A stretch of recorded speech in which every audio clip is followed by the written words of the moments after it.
Everyone, my name is Mary Brown, and I'm the guide manager here at Alpine Ascents International. I'm calling in from the unceded traditional lands of the Coast Salish peoples, including the Duwamish people, past and present. We get a ton of questions about our mountaineering courses, which ones to take, what to expect, and the age-old question, what is the difference between the 8, 9, and 10-day courses? But lead guide and Alpine extraordinaire Brooke Warren will be schooling us on our vast menu of mountaineering courses for about the next hour. Brooke has guided and taught all over the mountains in Washington, Alaska, Colorado, and she'll cover choosing the right course for you, what to expect, what to prepare, menu planning, and more. Basically, we're going to go over mountaineering courses, what to expect on your course, what's the kind of general curriculum, as well as we're going to touch on some other frequently asked questions, such as what to bring for food, how do you train for a course, and stuff like that. And like Mary said, please put questions in the chat, and we'll definitely try to answer all of your specific questions at the end. And this photo itself is taken from the flanks of Kulshan or Mount Baker, which is in northern Washington, one of our course venues. So why should you take a course? Well, there's a lot of different reasons. Some of the reasons that our guests take courses with us is one, it's a great place to meet other people who are interested in mountaineering. A lot of our participants have gone on to do other peaks together, whether they're going to be guided on another trip with Alpine Ascents, or maybe they get together and do some smaller objectives just on their own. It's also a great place to practice all the skills to make you a competent member of the rope team. And whether or not you're going to be guided or you're going to go on to do stuff independently. We do always recommend to continue getting mentorship even after your first course, so that you can continue doing these things with other people who know what they're doing and you're not the only one who has that experience. We learn crevasse rescue in courses, and that's one of the main reasons that people take courses with us. And it can also prepare you for a longer or more involved expedition, such as somewhere in Peru or in Mexico, or maybe even Denali, something like that. And of course, it's a really awesome adventure. You get to spend a week or more in the backcountry, kind of living out of a tent, experiencing all of that, being in tune with nature, unplugging, and probably doing a summit in addition. So what kind of skills do we learn on a course? Well, there's a ton of different skills we'll learn. You can see a photo of crevasse rescue over here on the left. We do navigation as seen in the middle, and also any knots and anchors and all of those technical skills as seen on the right. Here's a list of a bunch of the skills we learn. We cover movement on snow and ice, team glacier travel, roping up, how to do all that, knots, coiling your rope, storing your materials. We practice self-arrest and other ice axe arrest techniques. We'll do belaying and rappelling and ascension. We cover all of the leave no trace principles, such as planning ahead and preparing, as well as disposing of your waste properly and all of that. We'll cover camp craft, so how to set up your tent, where to set up your tent, all of those skills. Navigation, like I said before, cooking, water making, and stove use, snow anchors. We'll do a summit attempt, and of course, crevasse rescue, like I said before. That's one of the main reasons people love to take our courses, is we do a really thorough introduction to crevasse rescue, and we kind of learn those skills over the period of 3 days. So if you go to our website and you click in the main menu, there's a section called School. And if you look at that, you'll open it up and you'll see all of these different types of courses, 13, 10, 9, 8, 6, and the whole host of other courses available. But what are the difference between all of these courses, and why would I choose one over the other? Well, we're going to go over that now. So the first course that we have, or the shortest course that we have, that's kind of very thorough, is our 6-day course. Our 6-day course is the base course and the core curriculum that's included in all of our other longer courses. So this includes the crevasse rescue skills, all of that, glacier mountaineering, rope skills, and everything like that. It is a really great beginner introduction to mountaineering skills, whether or not you're going to go on to a longer expedition or you're just getting into mountaineering. The venue for these courses is usually on Mount Baker. Will be on either the Easton Glacier, the Squak Glacier, or the Coleman-Deming, and it will include a summit attempt of Mount Baker.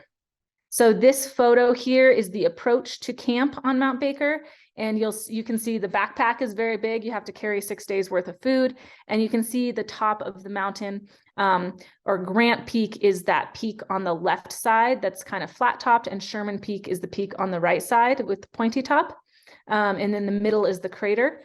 Kulshan or Mount Baker is kind of the name for the massif of the mountain, whereas those sub peaks are the peaks that you might climb.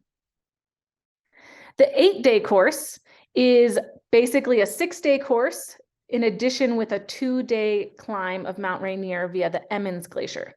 This course, it takes place entirely on Mount Rainier on the Emmons Glacier, which is on the northeast side of Rainier. And you only do one summit attempt, so you're not going to do Baker and Rainier, but just Rainier. And it's another great introduction for all of those mountaineering skills, just like the 6-day course, except for you get to do the Emmons Glacier. This is also a great course for Denali preparation because you're out there for so long, and you're actually going to be carrying one of the heaviest packs for our courses, so 60+ pounds, because you don't do a transition or a restock in between 2 portions of the days. So you're going to have 8 days worth of food with you and supplies. This photo here is of Camp Sherman on the Emmons Glacier, or on the Emmons route, and you can see the route above on the mountain. It's much bigger than it looks in the photo, but it kind of is foreshortened in the image itself. We've also got 9-day courses. So the 9-day course is going to be a 6-day course followed by a 3-day ascent of Mount Rainier via the Disappointment Cleaver. The Disappointment Cleaver is kind of our bread and butter route. It's got a lot of resources on it, so you have to carry less equipment on the Disappointment Cleaver. We have camps pre-set up at both Camp Muir and at High Camp. But the venues for this are going to be the 6-day course will be taking place on Mount Baker, and then the 3-day part of the course is going to be taking place on Rainier on the DC. Again, there are 2 summit attempts, and what's great about this one is you cook for yourself for the first 6 days during the course portion, and then the guides will cook for you during the summit portion on Mount Rainier. I love the 9-day, 10-day, and 13-day courses because they provide a lot of variety. You get to see multiple venues for the mountains, and you get to hopefully summit multiple peaks. Now we also have the 10-day course. So one step up from the 9-day course, you're again going to do that 6-day course on Mount Baker, and then you're going to do a 4-day ascent of Rainier via the Couts Glacier. The Couts itself is a more challenging route. It will be the steepest portion of the route can be very icy, and it can actually almost be a real pitch of alpine ice. And you can also see in this photo a guide coiling up the rope after this rock step. That's part of the route that you have to climb up. So because the Couts requires some more ice climbing skills, we'll usually include a day of ice climbing in the course portion of the course. Again, this one's harder, so it's more recommended for an intermediate climber, somebody who's done some summits before and is just looking for more of a challenge. We've also got 13-day courses, which again will include your 6-day mountaineering course. And then you'll also kind of tour the best climbing areas of Washington on either Washington Pass or Boston Basin. You'll go to either Baker or Mount Shuckson. And you'll actually include some rock climbing and alpine climbing in the course. The second half of this course, or part of this course, is going to be basically car camping because you're going to be traveling around to other places in Washington to go climbing. And it's a longer course to kind of get a really well-rounded set of mountain skills. So trad climbing, alpine climbing, using ropes and rocks, placing protection, all of that stuff. This particular photo is from Burgundy Spire, which is on an objective on Washington Pass. We also have Denali prep courses, which are 8 days long. They take place throughout the winter and spring in Washington. And we usually do them on Mount Rainier, but sometimes we have them on Mount Baker if the weather or the road conditions don't allow us to access the Muir corridor or on Mount Rainier. This course is particularly it's designed for intermediate climbers who want to go to Denali. And there's no summit attempt included in this course, but there's still the whole curriculum of the 6-day course. Plus, you're going to be learning about winter mountaineering skills. You're going to rig and pull sleds like you can see in this photo. And you're going to practice fixed line ascension, which is an essential skill for Denali. You're going to be using all of the equipment that you might use on Denali.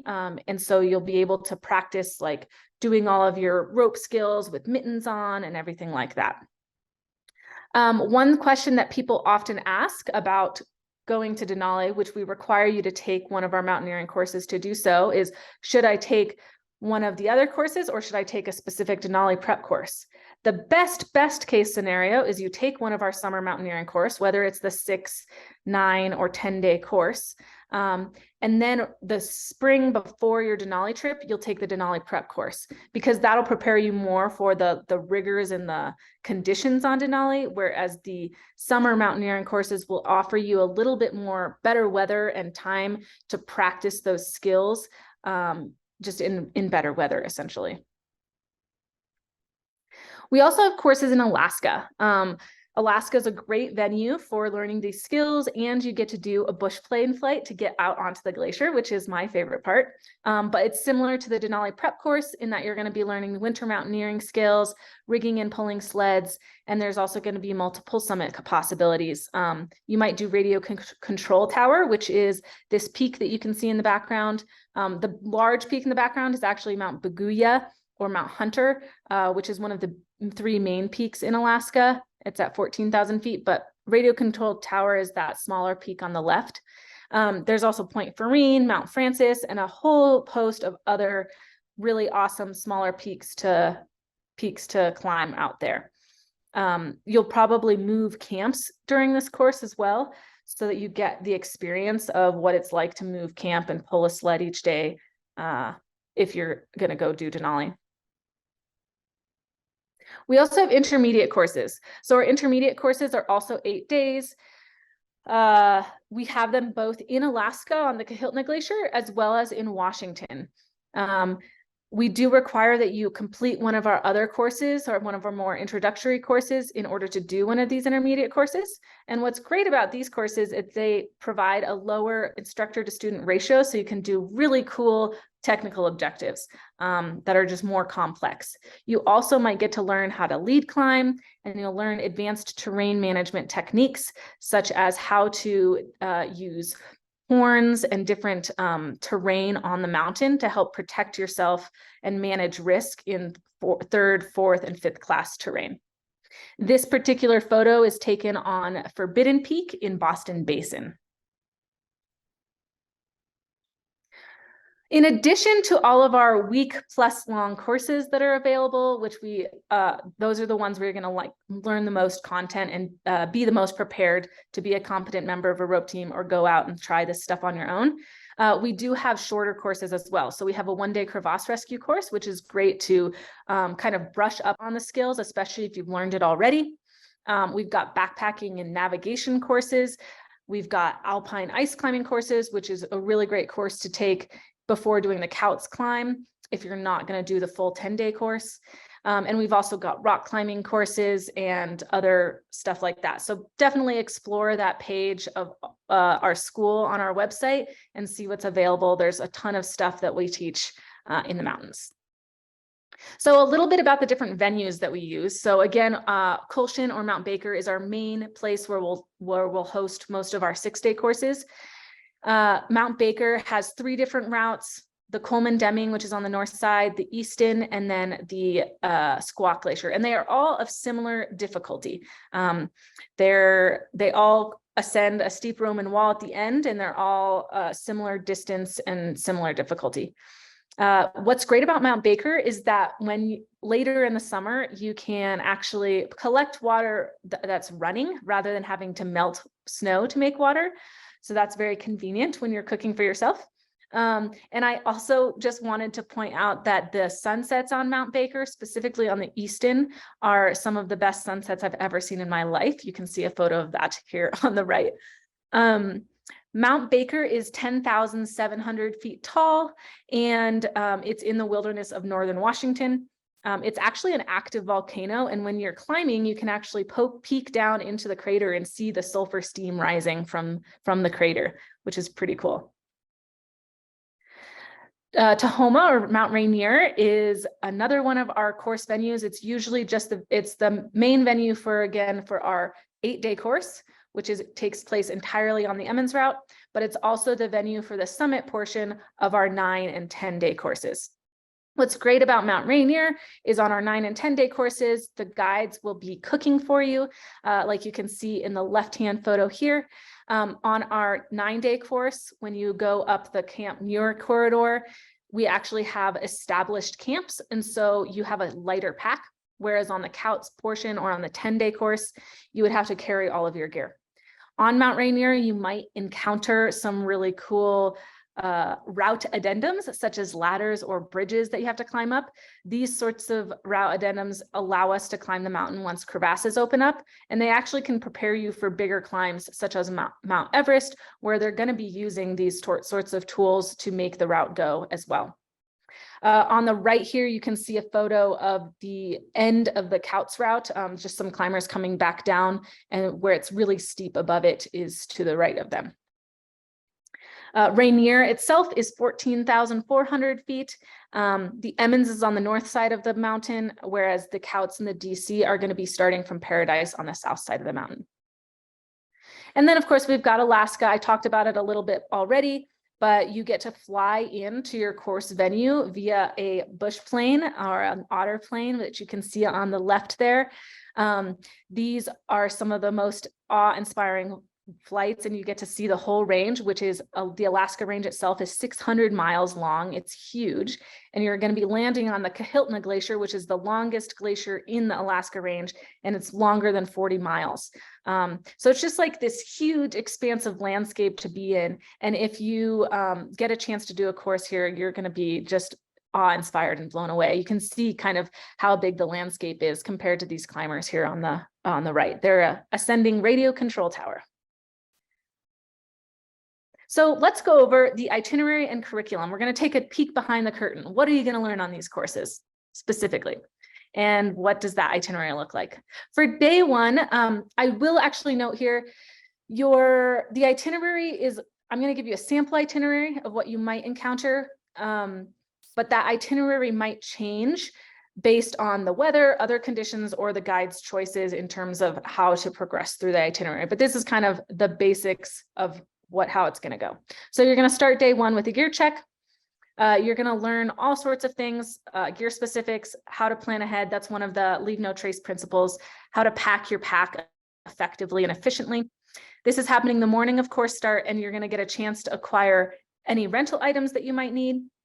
You'll also organize some tent sharing. So on these courses, we really recommend that you share a tent with a partner so you can break up the weight of your tent and not have to carry so much stuff. You'll also hopefully share a stove or some other essential items. Then you're going to go approach the mountain. So I'm going to be talking about the approach particularly for the Easton route on Mount Baker. This is just at the top of the railroad grade, which is kind of a steep section of the approach trail. But basically on the approach, you're going to talk about leave no trace principles. You'll practice pacing, and you'll practice self-care. How do you make sure you're fueled and hydrated enough, taking care of your skin, taking care of your body out there. The approach itself is 3,000 feet of elevation gain, starting from Schreiber's Meadow, going all the way. You'll kind of go up through some alpine meadows, in through some old growth forests, and exit tree line around 4,800 feet. And then you'll continue walking to about 6,100 to 6,700 feet where you'll camp. This will take in total around 4 miles, and you'll probably take 3 to 4 breaks. So that means you'll be walking in between those breaks for 4 to 5 hours. Then you'll get to camp. Sometimes camp looks like this, and sometimes it'll look like this. These two photos are actually taken in the same location, just at different times of year. and obviously with different weather. Learning how to set up tents on snow, like seen in this photo, can be really helpful for other winter mountaineering, but it can also be really nice to learn how to set up tents in a rocky area like this as well. When you're setting up camp, you're basically going to be talking about things such as camp selection, how to make tent platforms in snow. You're going to learn about cooking in the backcountry. You'll practice making water by melting snow. You'll talk about sleeping warm and a whole list of other things to discuss out there. And then on day 2, you will go over snow school. So our snow school is actually going to be included in all of our summit climbs. So if you go ahead and climb Mount Rainier with us, or if you climb Mount Baker with us, or any other of our peaks, we'll probably have a short snow school that's included in that summit climb. That said, our snow school that's included in our courses tends to be a little bit more thorough and a little bit more in depth. You'll be learning about crampon technique. You'll practice different ice axe arrest techniques. That is a hard thing to say correctly. You'll also practice glacier travel on a rope team, and probably practice rappelling and ascending with enough time, or specifically if you're going to be doing the Denali prep course, you'll definitely be practicing ascending. So that's on day 2. And then on day 2, you'll also probably be practicing knots and materials. So the guides will go over all of the gear that's on their all of the gear that's on their harness and the tools that they bring out in the mountains with them. And you can see all of these people have their cordelette that's included on our gear list for our courses. That cordelette will be cut up during this lesson, and you'll tie various loops and cords to create tools for yourself to use for crevasse rescue. So you'll practice how to tie various knots, and you'll also go over the very different materials we carry. This is a list here of the knots that we need you to know for crevasse rescue and for mountaineering. You might learn some other knots as well, but different knots on bites, the flat overhand, different hitches such as the clove hitch and prusik hitch, as well as the Alpine butterfly, which is an important knot for creating a rope for glacier travel. If you'd like to spend some time learning various knots, I recommend checking out animatedknots.com. They have a bunch of different knots available, from knots to climb trees, knots to go sailing, and of course, knots to climb with.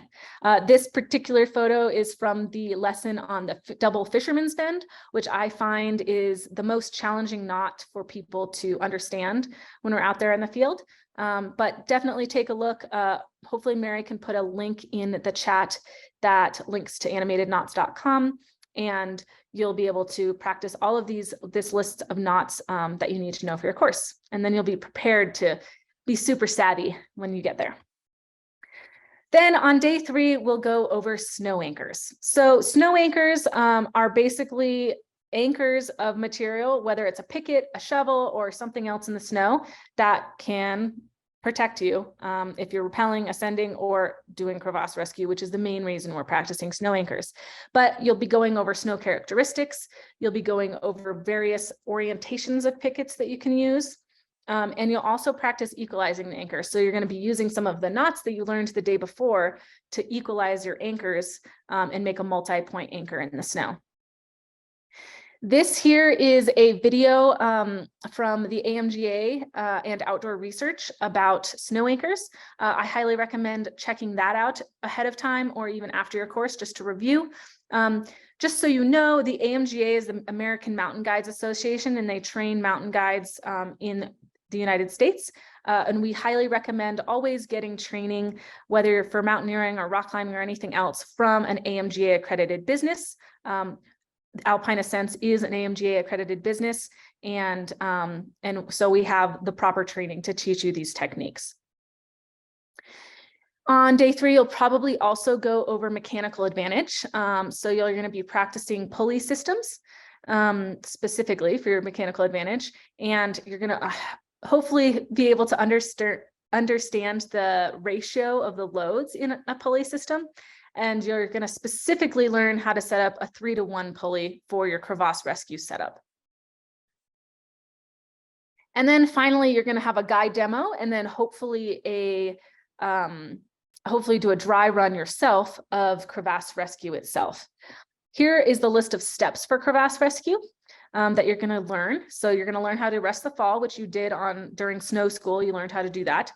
You're going to practice transferring the load, which you will have learned how to do when you did snow anchors.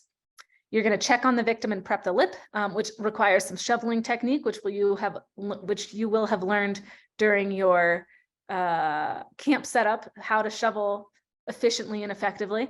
And then you're going to set up your mechanical advantage, which you will have already learned, and then you'll haul using that mechanical advantage and all of the rope techniques that you've learned prior. Here is another resource that you can go to, again, through the AMGA, that teaches you a little bit, kind of all the steps of crevasse rescue. Again, we really recommend learning stuff through AMGA accredited businesses, and this can just be helpful review before or after your course. It's always important to practice things in a real setting, which is why it's so important to take a course and do this in real life on a real glacier. And also when you do your live crevasse rescue on day 4 or some other day of your course, you will get to go inside of a crevasse and hang inside of a crevasse, which can be an amazing experience. These two guys are just hanging out in there. You will also get to practice rescuing somebody with a real load and the real friction in the snow over the lip of the crevasse. You'll also get a chance to discuss the differences between a team rescue and an individual rescue. You will specifically be learning how to do crevasse rescue in a 3-to-1 setting. So a 3-person rope team, and how do you rescue one person who has fallen into the crevasse with 2 people still on the surface. During your live crevasse rescue practice, you'll also learn how to establish a safe zone, which is used during camp establishment, as well as just establishing a safe zone that you can be unroped in and make sure that there's no cracks that you're going to be walking over. And also during your 6-day course, there will hopefully be a summit attempt. You'll probably start in the dark, and you're going to be learning all different things such as glaciology, navigation on a glacier, pacing, self-care, etc. On the Easton Glacier, and I think these stats are similar for the Squawk Glacier as well, and probably also similar for the Coleman-Deming, but I don't want you to quote me on that one. But you'll basically have about 4,500 feet of elevation gain. It's about 3 miles up, so 6 miles total. And then it'll take about 5 to 7 hours to get up to the peak, to the summit at a moderate pace. And so it usually takes about half that time to go back down. And so it'll be about 8 to 10 hours on your feet total. So you're going to really have to build up that endurance to have a good time on that day. It's really beautiful on the flanks of Mount Baker or Kulshan, and there's huge glacial cracks to explore and check out. It's just a really awesome experience. And then, of course, on day 6, you're going to exit the field to either finish your 6-day course or to transition to a 9 or a 10-day course. Again, like I said before, our 8-day courses spend the entire time in the field on Mount Rainier on the Emmons Glacier. Some additional topics that you might cover on this last day, or maybe in the evenings during dinner time, is discussion topics with your guides include stuff like how to deal with cold injuries or avoid cold injuries specifically, what to do about various altitudes and how to manage that, mountain weather, personal hygiene tactics, and everything like that. This particular picture is on the approach or exit from the Easton on Kulshan, and it usually has a bridge, but you can cross it. The bridge had washed out during this photo, so we had to cross it in a treacherous manner. Stepping across the stones is very exciting. So one thing that many people ask us about when doing these courses or preparing for a summit climb is training. You can see in this photo that backpack is quite large compared to my body, but I will also point out that it's very svelte. It is well packed, it's well balanced on my back, and so we hope that we'll be able to teach you those skills to pack efficiently and effectively as well. But you're going to need to carry a very heavy pack, 6 days worth of food. And so we really recommend checking out some of our previous webinars. We specifically have one by senior guide Lyra, who is also a trainer. And she did a great webinar about training for mountaineering that you can check out. But basically, I kind of think about training in these three formats. So first of all, you want to establish some sort of baseline fitness. So do something that is active every day and fuel your body properly for that activity. You want to find daily movement that's fun for you to do. And then once you have some sort of baseline fitness, you're going to establish endurance. So you want to be able to walk for at least an hour or move for at least an hour before taking a break. And hopefully you can do that many hours in a row. I usually like to think about doing endurance training at a zone 1 to 2 heart rate, which means that you're able to have a conversation while doing these activities. Additionally, you're going to want to create sport-specific fitness. The way to establish this for mountaineering is mostly endurance training, to be honest, but it also means that you will need to carry weight on your backpack. So use your equipment, use your backpack, put weight in it. Sandbags are probably more effective than water. Water sits in your pack really uncomfortably. But you're basically going to want to move with weight in your backpack, uphill and downhill, and even maybe use your boots that you're going to be walking in so your feet don't get uncomfortable over these long periods of time on your feet. And then also you're going to want to practice on uneven surfaces. If you do all of your training on a treadmill or on a Stairmaster, yes, you're going to have the fitness, but you won't have the stabilizer muscles that help you on uneven surfaces. Just a quick note, on our website, we do have a training section on all of our climbs and courses. If you click on that, you will see these different training schedules and phases. We have a very thorough training example plan that you can use for your training. And next, we'll talk about food. So food is another thing that is an essential component to our courses. We require that our guests cook their own food and make their own meals during the 6-day course. And this basically allows you to learn how to use your stove, learn camp craft, learn mountain cooking, learn how to meal prep and plan ahead. And we do have a really great video on our Alpine Ascents website that explains how to pack food for your 6-day course, which you can check out. And we have a link to that. And I'll show you how to get there. I do want to note that that our website, you can check out all of these different tabs. We'll give you tons of information about our course. It's kind of a never-ending rabbit hole you can go down to, but there's so much information. But if you click on the logistics tab, you'll get here. You'll have meeting times, lodging, gear check, food, course prep, all of that stuff. And if you click on menu plan, you'll get to that 6-day meal prep video. It'll also kind of have some example food plans.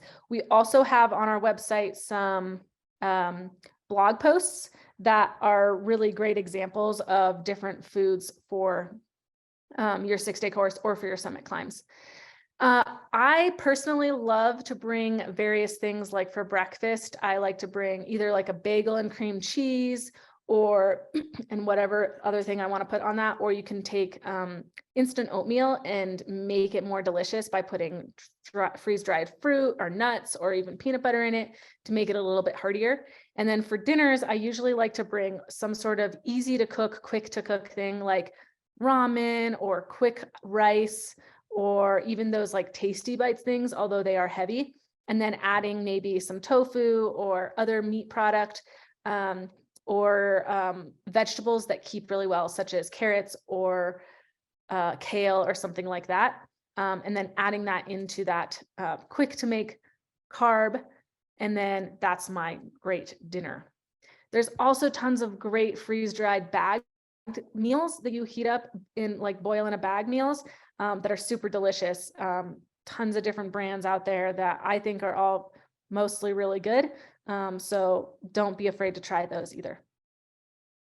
Some other resources you can look at for your mountaineering beyond the video resources that I showed you already are Mountaineering or Freedom of the Hills. This is the Bible of mountaineering.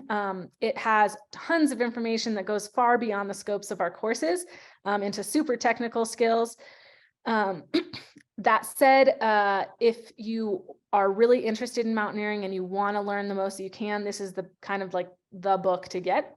We also often provide these glacier mountaineering courses at our store and for our course participants. That is an illustrated guide to glacier travel and crevasse rescue that includes all of the stuff that you're going to learn on your course.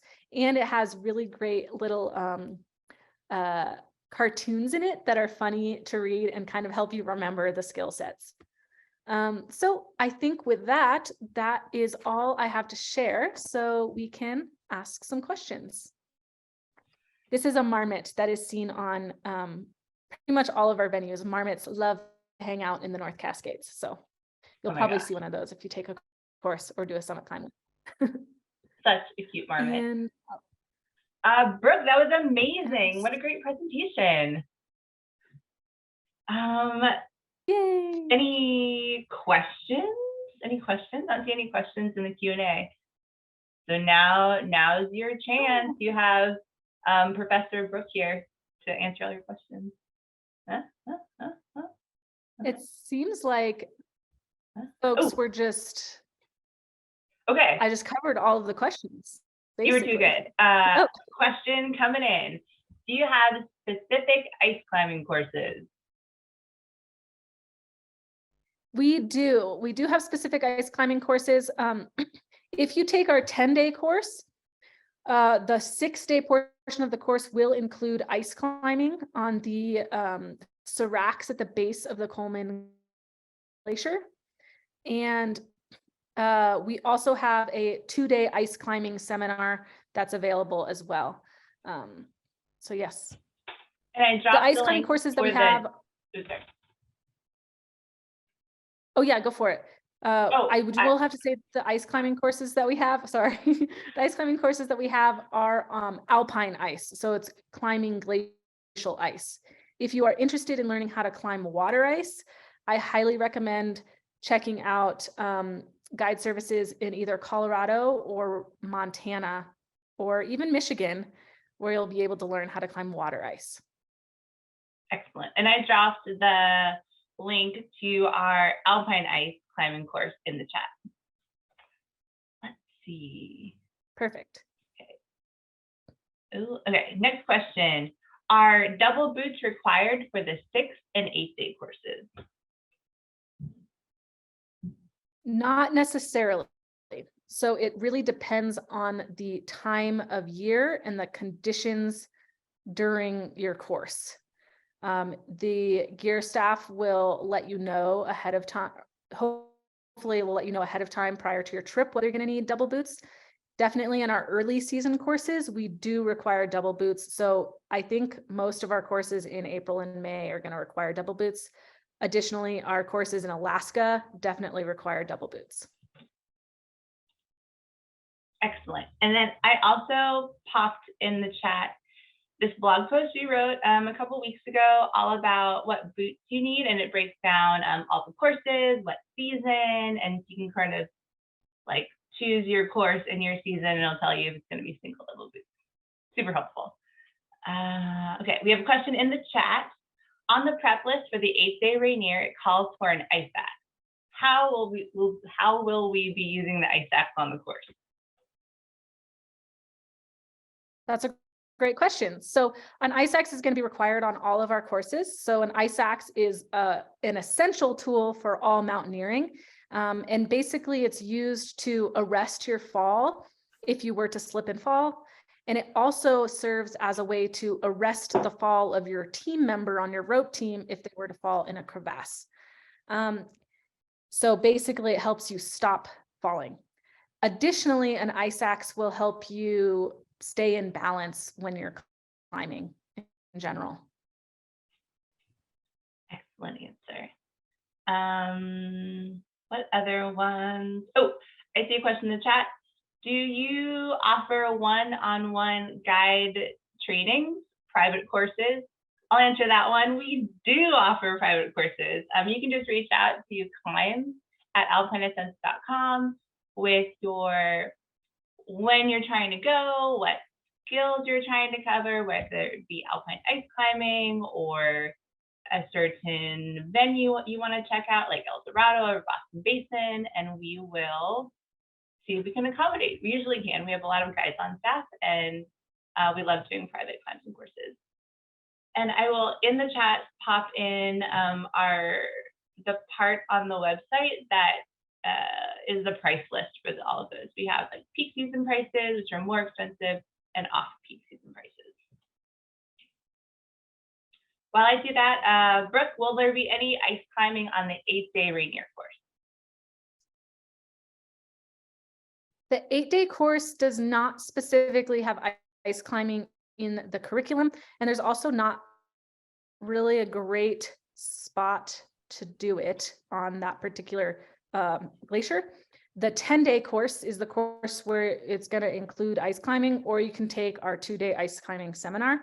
So the 10-day course will have ice climbing on the Coleman Glacier on Mount Baker, and then you're going to climb the Couts route, which includes some ice climbing depending on the conditions. Sometimes it can be snowy enough to walk up, but other times it might be like full-on ice that you have to pitch out and climb. Excellent. Okay, we have a question in the Q&A. Do any of these courses teach GPS rescue beacons like the Garmin InReach tool? Totally. So all of our courses, the guides will talk about navigation and using GPSs and InReaches. In general, though, a lot of people arrive and don't really have any concept of those devices. And so I would say that like basically the guide will show you how they use their own InReach and their tools. But if you have a different tool, you might have to explore how to use that from the instructions.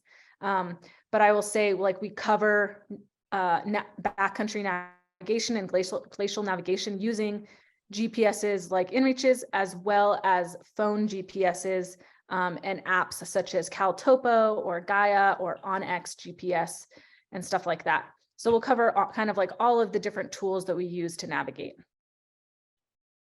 Excellent. And in the chat for that question, I popped in, a couple weeks ago, or was it a month ago, we had a webinar all about backcountry tour planning, and the guide who hosted it talked a lot about CalTopo, how to make routes, how to navigate. It was really, really good. So if you have the time, I think it's like an hour long, check it out in the chat. To prepare drinking water from the ice, will we need to add other substances? Like probably iodine, stuff like that. Yeah, that's a great question. So not necessarily. Definitely, you basically just melt snow, and if you boil it, that boiling water is one tool that you can use to get out any microbes from your water. And that's a tool that especially backpackers will use if they're collecting water from a stream. And then additionally, we do recommend putting like aquamarine or iodine into your water to get rid of any dangerous microbes. One thing to consider though is oftentimes when you're collecting snow, it's quite fresh, like it's not running through any human waste or stuff like that. And so personally for myself, like I don't necessarily always put stuff in my water to get rid of the microbes, but we do definitely recommend it if you're concerned about that. Great question. Okay, now's the time, everyone. Any other questions in the Q&A or in the chat while Brooke is with us?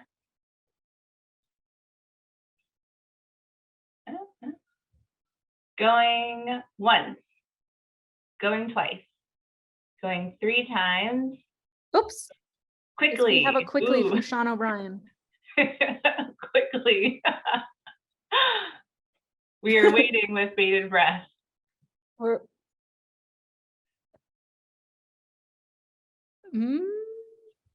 The suspense is killing me. Here we go. Are approach shoes fine for going to base camp? What do you think, Brooke? It depends on the time of year, but yes. So if you're having an earlier season course when there's still a lot of snow on the ground, generally you're going to do the whole entire approach in your mountain boots. But oftentimes / later in the season, you will definitely be wearing approach shoes. So I like to wear either running shoes, hiking boots, or even approach shoes, like climbing approach shoes are fine for approaching base camp on the trail. So basically, if there's no snow on the trail, you're going to be wearing approach shoes to get to base camp. Great question. Yay. Cool. Any other final questions? They can be quick. Well, not have to be quick, but quickly put them in the chat or the Q&A. I also do really want to do a plug. I know that like most of our courses are focused on mountaineering, and that's kind of like, we do that really well, but we also have tons of rock climbing courses too. So I do recommend checking those out, because it can be a really great way to round out your backcountry skill set, is learning how to rock climb too. Totally, that's really Looks good like we have point. another question. Are trekking poles necessary for the 6-day mountaineering course? Not necessary, but I highly recommend. Basically, trekking poles will allow you to stay more in balance, especially when you're carrying a heavier pack. And I always bring a trekking pole. The thing meaning not necessarily is you don't need to bring 2 trekking poles. One can be enough. So oftentimes you'll see guides just carrying 1 trekking pole, and that allows you to kind of change hands. And it also allows you to carry an ice axe in one hand and the trekking pole in the other hand. But it's a really important tool for helping you stay in balance with a heavier pack, and also just like being more comfortable walking. I will also say, it's a great question. Before I started mountaineering a lot, I like poo-pooed trekking poles. I was like, who needs trekking poles? And I will say I pretty much always use them now. It's so important for staying in balance. And it's also a really great tool for approaching steep things. So even if you're going rock climbing or alpine climbing, sometimes I'll bring a trekking pole to approach steep cliffs in uneven terrain, and it really helps out. It basically helps you become a quadruped or a biped. And you know mountain goats are the best climbers, so. True statement. I can Yes. also say that when I was younger, I was like, the trekking poles, who needs them? And now I always use trekking poles. Super helpful. Yeah. Helps the knees as well. Yes, especially if you're going downhill, the trekking poles are very essential. Excellent. All right. Brooke, thank you so much for that wonderful present. Okay, that was not a question in the chat. Thank you so much for taking the time to walk us through all of the mountaineering courses. I know we get this question all the time about the differences between the 8-day and the 9-day and the 10-day. It was super great that you broke those all down. This webinar has been recorded, so I'll put it on our Alpine Ascents blog probably in a couple of days. So if you didn't take notes, don't worry, it'll be up live on the blog. Yeah, but if you have any questions about things that we didn't cover today, or you thought about, you'll think about in the next hour, like definitely feel free to call us at the office or email us at climb@alpineascents.com. We're always here to answer your questions. And yeah, Brooke, any final words of wisdom before we log off for the day?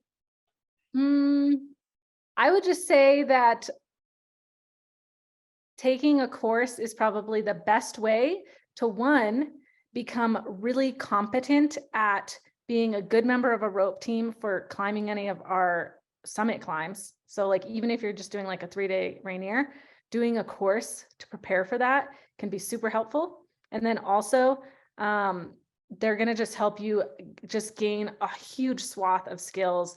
Your guides are like the best in the business. They know their stuff, and they're going to be like super helpful for learning all of the skills that you need to know out there in the mountains, and you can stay in touch and ask them questions as well. So those are great parting words. Yeah. Wonderful. Okay, well, without further ado, we will log off. Hopefully we'll see you all in the mountains, and have a great start to your summer, everyone. Bye.